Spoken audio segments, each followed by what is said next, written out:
안녕하십니까. 의학박사 가정의학과 전문의 명순권입니다. 명순권TV. 오늘은 나경원 의원 아들 연구 발표 관련 쟁점에 대해 보충 정리를 해보도록 하겠습니다. 네, 이전에 제가 3편의 동영상을 통해서 나경원 의원 아들의 포스터 발표와 관련한 내용을 제 나름대로 해설을 했었는데요. 그때 그 해설한 내용의 요약을 4가지로 한번 정리해 보겠습니다. 첫째, 포스터 발표를 위한 초록은 학술지에 발표된 정식 논문은 아닙니다. 그런데 이번 나 의원 아들의 초록은 그 안에 초록, 배경, 방법, 결과 및 결론으로 구성되어 있고 내용도 일반적인 초록보다 양이 많아 논문의 형식을 띠고 있다. 이렇게 말씀드린 거고요. 이걸 정리한 이유는 나 의원이 이번에 발표한 포스터 발표는 논문이 아니다. 그러니까 문제될 거 없다. 이렇게 얘기를 했는데요. 이 부분은 좀 미묘한 차이가 있긴 하지만 정식 논문이 아닌 것은 맞습니다. 하지만 이 논문이란 거는 결국엔 어떤 연구 결과를 정리해서 정식으로 발표한 것이 논문이라면 이 초록 같은 경우는 바로 그 전 단계에 해당하는 거기 때문에 완전히 분리할 수 있는 문제는 아닌 것 같다는 그런 의미로 제가 정리를 했습니다.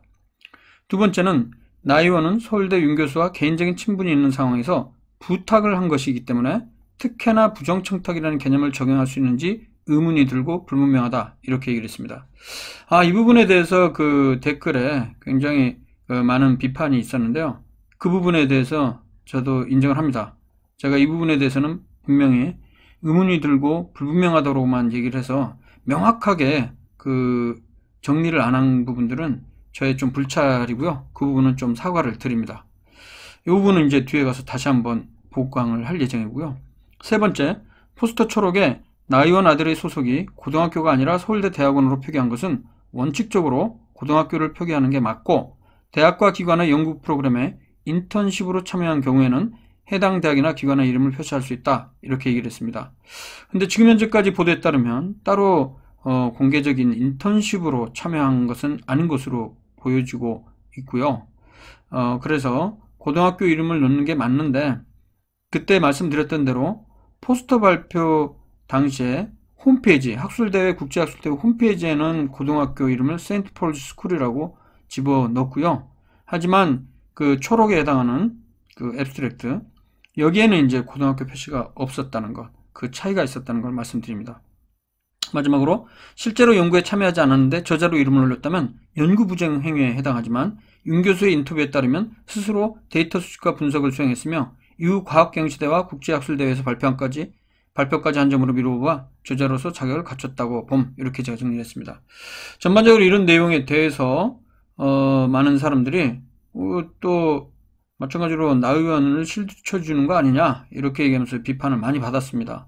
실제로 이렇게 정리하고 보니까 좀 제가 너무 그 나 의원의 아들을 약간 옹호하는 이런 방향으로 나온 부분에 대해서는 인정하겠습니다. 댓글 반응을 한번 볼까요? 자, 이게 지금 아이디를 제가 일부러 가렸습니다. 청탁이 있었고 공적기관 서울대 연구실을 쓰고 교수가 지도해주는 게 불공정이다. 우리는 상상도 못한 일을 국회의원은 당연하듯 헤쳐먹는다. 상대적 박탈감이 이럴 때 쓰는 말이다. 이건 아무리 봐도 국회의원 권력의 청탁에 재벌이 자신의 이익을 위해 끼어든 정경유착의 산물 같은데 연구에 필요한 센서 삼성에서 대준 것 같음. 그리고 서울대 교수가 연구원들과 아이디어 짜고 고일 수발드는 사람인가. 문제는 나경원 현역 국회의원이 직접 서울대 교수에게 실험실을 대여 부탁했다는 게 더 짜증나는 거죠. 그리고 자식 갖고 이런 걸 실행하는 게 맞지 않지만 다만 똑같은 잣대로 들여다봐야 한다는 거죠. 그리고 서울대 IRB 승인 안 받았습니다. 그건 언론에 보도됐죠. 확실히 정리해 주셔서 감사합니다. 둘 다 별 문제 없는데 조국 교수 딸만 너무나도 엄청난 공격을 받았고 이제 오해를 해소해줘야 하는데 언론이 불공정하게 보도하는 데 있습니다. 언론이 제 역할을 못해서 일반 사람들은 제대로 알 수도 없는데 이렇게 잘 알려주시니 현상을 이해하는 데 많은 도움이 됩니다. 감사합니다. 더 중요한 건 교수가 나경원이 부탁했다고 이야기했죠. 빼박 청탁. 잘 봤습니다. 다만 나경원 아이들의 경우는 압수수색을 하지도 않았고 사실관계를 관계자들이 자신들에게 유리한 입장으로 증명된 것을 기준으로 비교했기 때문에 진실이 확인되지 않은 점이 문제라고 생각합니다. 정말 언론이 기득권이라는 증거지요. 고교생이 일제자는 말이 안 된다고 우기던 작당들. 나경원에게는 왜 중립적이 될까요? 조국 지지하는 사람들이 분노하는 이유는 나경원의 태도와 언론의 태도 때문이죠. 한 달 동안 조국과 조국딸을 어떻게 매도가는지를 생각해보면 정말 황당하게 짝이 없습니다. 나경원 아들을 비판할 생각들이 있겠습니까? 나경원과 언론의 이중적 태도를 비판하는 거지. 저는 이 지점 분명히 문제 삼아야 한다고 생각합니다. 객관적인 논평이 좋습니다. 진실이 기준이 돼야 하고 진영 논리는 적당하게 합시다. 저희 아들도 연구 논문 써야 하는데 서울대 연구실 좀 빌렸을 수 있나요? 나경원 씨도 빌려줬잖아요. 큰 차이가 있죠. 조민양은 직접 본인이 수술한 일이지만 나경원 아들은 엄연히 인맥을 이용한 청탁이죠. 그게 더 문제입니다. 보통의 서민은 나경원 아들 같은 기회를 얻지 못한다는 것. 오늘 처음 구독 눌렀습니다. 지난 영상 목록 보니까 유익한 내용이 많네요. 앞으로 틈틈이 시청하고 좋아요 쿵쿵 찍겠습니다. 아, 이거 아이디 이거 못 지었네. 아, 그래도 뭐 긍정적인 내용이니까 우아님 감사합니다. 나경원 아들 논문도 IRB 신고 안 됐어요. 바로 그 이후로 논문 등록 취소된 거고요. 불공평해 보입니다. 왜 나경원은 언론을 죄다 맡고 있는지 기사 다 내리나 봐요. 자, 이렇게 댓글들 반응이 나왔는데요. 이런 댓글들 거의 대부분 많은 부분 정말 제가 솔직히 공감합니다.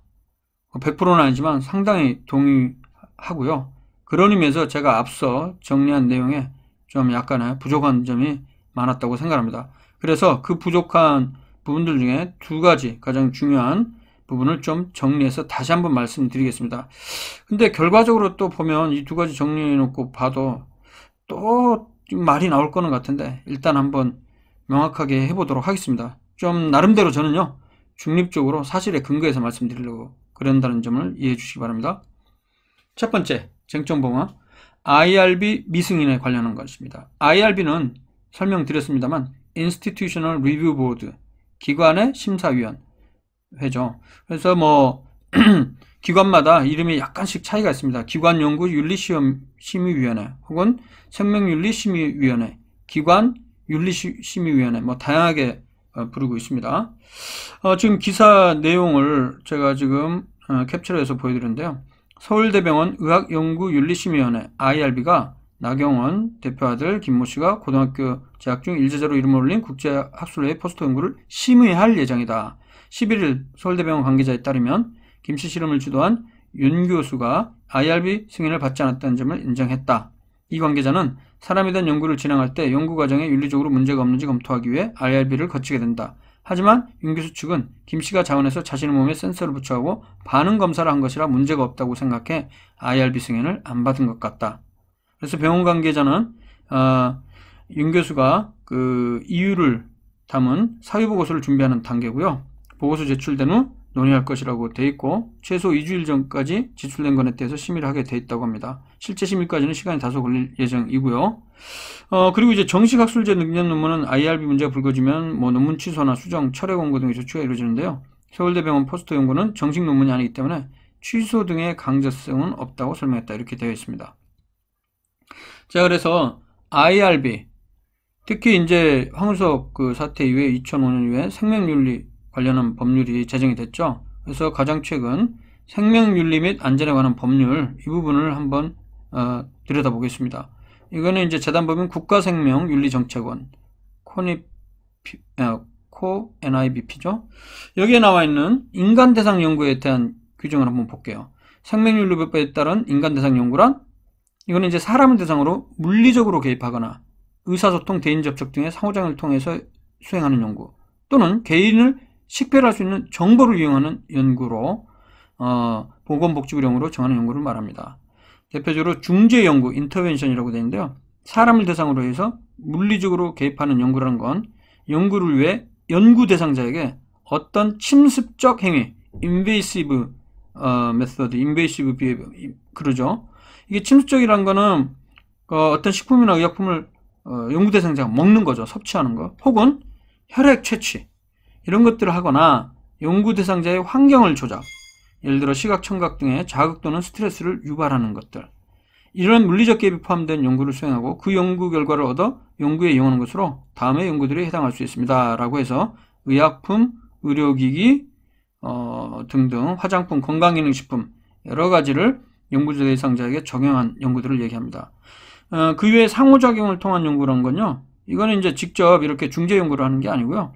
그 사람을 대상으로 해서 연구 대상자를 선정하고 설문조사나 행동관찰 등으로 자료를 얻는 연구죠. 이런 연구조차도 인간 대상 연구로 IRB 대상이 되겠습니다.